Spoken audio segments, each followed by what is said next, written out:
Pets collective channel பார்க்குற எல்லாருக்கும் வணக்கம். இந்த வீடியோவில் நம்ம கம்ப்ளீட்டாக காக்டெயில் பற்றின ஃபுல் இன்ஃபர்மேஷன் தான் பார்க்க போகிறோம். சிக்கில் இருந்து அடல்ட் வரைக்கும் என்ன ஃபீட் பண்ணணும், ப்ரீடிங் டிப்ஸ், காமன் டிசீஸ் மற்றும் அதுக்கு என்ன மெடிசன் கொடுக்கணும், இதெல்லாம் தான் பார்க்க போகிறோம். வீடியோக்குள்ளே போகிறதுக்கு முன்னாடி மறக்காமல் சேனலை சப்ஸ்கிரைப் பண்ணிவிடுங்க, பக்கத்தில் இருக்கிற பெல் ஐக்கானை கிளிக் பண்ணிவிடுங்க. வாங்க இப்போ வீடியோக்குள்ளே போகலாம். ஃபஸ்ட்டு காக்டெயிலோட ஆரிஜின் என்னென்னு பார்ப்போம். காக்டெயிலோட ஆரிஜின் எங்கன்னு பார்த்தீங்கன்னா ஆஸ்திரேலியா தான். காக்கட்டு ஃபேமிலி லைன்லேயே ரொம்ப ஸ்மாலான பேர்டு வந்து காக்டெயில் தான். சரி, காக்டெயிலை ஏன் எல்லோரும் பெட்டாக சூஸ் பண்ணுறாங்க அதை பற்றி பார்க்கலாம் வாங்க. காக்டெயிலோட பிஹேவியர் ஒரு சின்ன குழந்தையோட பிஹேவியர் மாதிரி இருக்கும். நீங்கள் பேச பழகி கொடுத்தா அது நிறைய வேர்ட்ஸ் பேச ட்ரை பண்ணும் மற்றும் ரொம்ப விளையாட்டுத்தனமாகவும் இருக்கும். இதனாலேயே நிறைய பேர் காக்டெயிலை சூஸ் பண்ணுவாங்க. குழந்தைங்க கிட்ட அது ரொம்ப ஜாலியாக விளையாடும், பிகாஸ் அதுவும் ஒரு குழந்தை மாதிரி தான். சரி, இப்போ ஒரு நியூபார்ன் சிக்கை எப்படி மெயின்டைன் பண்ணுறதுன்னு பார்ப்போம்.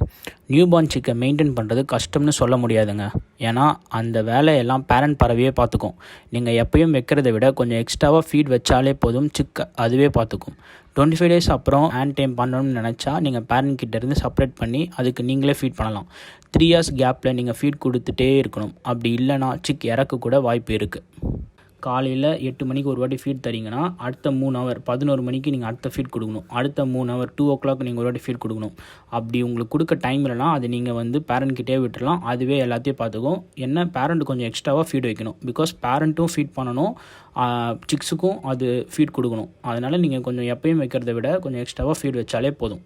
சரி, இப்போ சிக்குக்கு வர ஆபத்துகள் என்னென்னு பார்க்கலாம். சிக்கை எறும்பு, பல்லி, பாம்பு அடிக்கடி வந்துட்டு போகிற இடத்துல வைக்கவே கூடாது கண்டிப்பாக. அதே மாதிரி பேர்டு இருக்கிற கேஜையும் எப்போயும் அது பக்கத்தில் வைக்கவே கூடாது. அதே மாதிரி எறும்பு சிக்கை வந்து டச் பண்ணவே கூடாது, பிகாஸ் அது வந்து கடித்து சிக்கை சாவடிச்சிடும். இதை எப்படிலாம் நம்ம தடுக்கலாம்னா, எறும்பு பவுடரை கேஜை சுற்றி போட்டு வைக்கலாம், மஞ்சள் போட்டு வைக்கலாம். அதே மாதிரி வேப்பிலையை அரைச்சி இல்லை தண்ணியில் வந்து நல்லா பாயில் பண்ணி அதை வந்து கேஜை சுற்றி ஸ்ப்ரேவாக கூட அடித்து வைக்கலாம் நம்ம. இதனால் எறும்பு, பல்லி வரதை ஸ்டாப் பண்ண முடியும். நெக்ஸ்ட் என்னென்னு பார்த்தீங்கன்னா, நிறைய பேர் ஹேண்ட் டைம் பண்ண போகிறேன் அப்படின்னு சொல்லி சிக்கை எடுத்துடுவாங்க பேரண்ட் கிட்டேருந்து. ஆனால் அது கரெக்டான ஃபீட் கொடுக்க மாட்டாங்க. இதனால் சிக்கு நிறையா சாகிறதுக்கு வாய்ப்புகள் இருக்குது. உங்களால் கரெக்டான டைமில் ஃபீட் கொடுக்க முடியலன்னா அதை கண்டிப்பாக பேரண்ட் கிட்டே விட்டுருங்க, அது பேரண்ட்டே பார்த்துக்கும். முன்னாடி சொன்ன மாதிரியே தான், கொஞ்சம் எக்ஸ்ட்ராவாக ஃபீடு மட்டும் வச்சாலே போதும். மற்றபடி நீங்கள் ஹேண்ட் டைம் பண்ண போகிறேன், கொஞ்சம் எக்ஸ்ட்ரா காசு வரும் நமக்கு, அது அந்த எய்மில் நீங்கள் பண்ணிங்கன்னா கண்டிப்பாக சிக்கன் இறக்க வாய்ப்பு இருக்குது. அதுவே உங்களுக்கு நிறைய டைம் இருக்குது, நான் வந்து ஃபுல் கேர் எடுத்து நான் பார்த்துப்பேன் அப்படின்னா நீங்கள் வந்து கண்டிப்பாக ஹேண்ட் டைம் பண்ணலாம். சரி, இப்போ சிக் வந்து அடல்ட் ஆகிடுச்சு. அடல்ட் ஆன அப்புறம் என்னென்ன இருக்குது அப்படின்னு சொல்லி பார்ப்போம். காக்டெயிலில் மேஜராக 3 கலர் தாங்க, lutino, albino and grey colour. இது தான் மேக்ஸிமம் வாங்குவாங்க. மார்க்கெட்லேயும் இந்த கலர்ஸ் நிறையா அவைலபிளாக இருக்கும், ஓகேவா.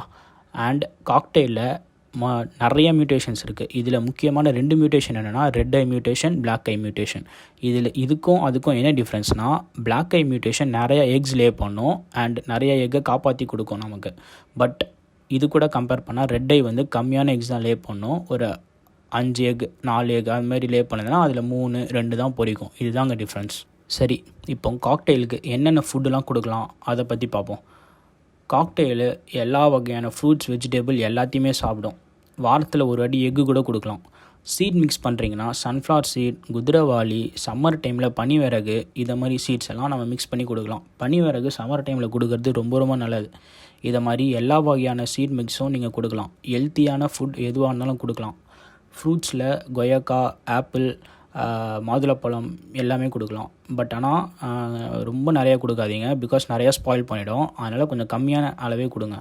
வெஜிடபிள்ஸில் கொத்தமல்லி, பீன்ஸு, கேரட்டு, பீட்ரூட்டு எல்லாமே கொடுக்கலாம். கீரை வகை கொடுக்கலாம். கீரை வகையை வின்டர் டைமில் கொஞ்சம் மேக்ஸிமம் அவாய்ட் பண்ணிவிடுங்க, பிகாஸ் அதுக்கு டைஜஷன் ப்ராப்ளம் நிறையா ஆகும்.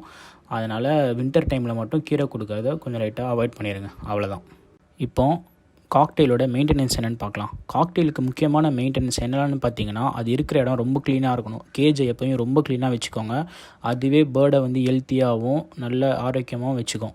டெய்லி வாட்டர் சேஞ்ச் பண்ணுங்கள் கம்பல்சரி. சப்போஸ் அது குளிக்க ஏதாவது பாத்திரம் ஏதாச்சும் வச்சிங்கன்னா அதையும் நீங்கள் கம்பல்சரி நீங்கள் டெய்லி சேஞ்ச் பண்ணிகிட்டே இருங்க. பிகாஸ் அது போகிற டாய்லெட் எல்லாமே சப்போஸ் அந்த தண்ணியில் விழுந்ததுன்னா அந்த தண்ணியை குடிக்க கூட சான்சஸ் இருக்குது. அதனால் பேர்டுக்கு வந்து டிசீஸ் வர்றதுக்கும் நிறையா வாய்ப்புகள் இருக்குது. ஒரு வாட்டி எக் லே பண்ணி சிக்ஸை நீங்கள் எடுத்த அப்புறம் அந்த நெஸ்ட் பாக்ஸை நல்லா க்ளீன் பண்ணி மறுபடியும் வைங்க. அப்போ தான் பேர்டு வந்து ஹெல்த்தியாகவும் இருக்கும். நெக்ஸ்ட் டைம் சிக்ஸ் வந்து நல்லா ஹெல்த்தியாகவும் பிறக்கும். நீங்கள் அதே பாக்ஸை நீங்கள் க்ளீன் பண்ணாமல் வச்சுட்டே இருந்தீங்கன்னா பேர்டுக்கு அதிலேருந்து டிசீஸ் வரக்கூட நிறையா வாய்ப்புகள் இருக்குது. அதனால் முடிஞ்ச அளவுக்கு கேஜை வந்து நல்லா க்ளீனாக வச்சுக்கோங்க. டெய்லி அது சாப்பிட்ற பிளேட்டு எல்லாத்தையுமே நல்லா க்ளீன் பண்ணி பர்ஃபெக்டாக வச்சுக்கோங்க. இப்போ முக்கியமாக காக்டெயிலுக்கு வர டிசீஸ் என்னன்னு பார்க்கலாம். அண்ட் அதுக்கு என்னென்ன மெடிசன் கொடுக்கணும் அதை பற்றியும் பார்க்கலாம் வாங்க. முதல் டிசீஸ் என்னென்னா, காக்டெயில் ரொம்ப பாடியை சொரிஞ்சிட்டே இருக்கும். அது ஏன்னா உடம்புல பெயின் நிறையா இருந்தால் அப்படி ஆகும். இதனால் நிறையா ஃபெதர்ஸ் அது ஆட்டோமேட்டிக்காக ப்ளக் பண்ணி எடுத்துரும். அப்படி சப்போஸ் இதே மாதிரி பண்ணிகிட்டே இருந்ததுன்னா உங்கள் பேர்டு வந்து காக்டெயில் மாதிரியே இருக்காது. காக்டெயிலோட முக்கியமான அழகே அதோடய ஃபெதர்ஸ் தான். அதை சொரிஞ்சு அது கம்ப்ளீட்டாக எடுத்துருச்சுன்னா அது பார்க்க உங்கள் காக்டெயில் மாதிரியே இருக்காது. இதை எப்படி தவிர்க்கலாம்னா, பேர்ட்ஸோட கேஜை எப்போயுமே க்ளீனாக வச்சுக்கோங்க. இதை பண்ணாலே பேர்டுக்கு எந்த ஒரு டிசீஸும் வராது. அப்படி ரொம்ப அதிகமானால் வேப்பிலையை எடுத்து அரைச்சி தண்ணியில் மிக்ஸ் பண்ணி பேர்டு இருக்கிற கேஜை ஃபுல்லாக ஸ்ப்ரே பண்ணி விடுங்க. அதுக்கப்புறம் பெயின் வரவே வராது. சரி, செகண்டாக இருக்கிற நோய் என்னென்னு பார்த்தீங்கன்னா ஐ இன்ஃபெக்ஷன். இதை எப்படி நம்ம கண்டுபிடிக்கலாம்னா, பேர்டோட ஐயை சுற்றி இருக்கிற ஃபெதர்ஸ் எல்லாமே லாஸ் ஆகியிருக்கும் மற்றும் கண் பகுதி வந்து வீங்கி போயிருக்கும். இது இருந்தாலே சரி பேர்டுக்கு ஐ இன்ஃபெக்ஷன் வந்துடுச்சு அப்படின்னு சொல்லி நம்மளே கெஸ் பண்ணிடலாம். ஓகேங்களா? இது வந்து முக்கியமாக வெயில் காலத்தில் தான் வரும். ஏன்னா ஹீட் ரொம்ப அதிகமாக இருக்கிற பிளேஸில் பேர்டு இருந்ததுன்னா அது கண்டிப்பாக வந்தே தீரும். இதை எப்படி தவிர்க்கலாம்னா, ஆரோக்கியமான ஃபீட் கொடுத்தாலே போதும். இது மேக்ஸிமம் வராது.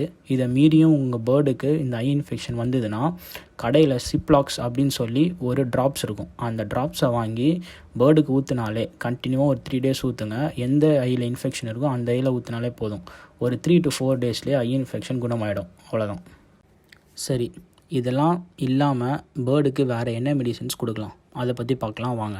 நம்ம ஃபீட்லேருந்து பேர்டுக்கு எல்லா விதமான விட்டமின், மினரல்ஸ், கால்சியம் இருந்தாலும் நம்மளால் கம்ப்ளீட்டாக அதோட டயட்டை கொடுக்க முடியாது. இதனால் ஒரு நாள் விட்டு ஜின்கோவிட் அப்படின்னு சொல்லிட்டு ஒரு சிரப் இருக்குது. நார்மல் மெடிக்கல் ஷாப்லேயே கிடைக்கும். அந்த சிரப்பை ஒரு நாள் விட்டோ இல்லை டெய்லியோ உங்கள் பேர்டுக்கு வைக்கிற தண்ணியில் 3 அல்லது 4 ட்ராப் ஊற்றிட்டே இருங்க. இது வந்து பேர்டுக்கு தேவையான ஜிங்க் அளவை கரெக்டாக வச்சுக்கும்.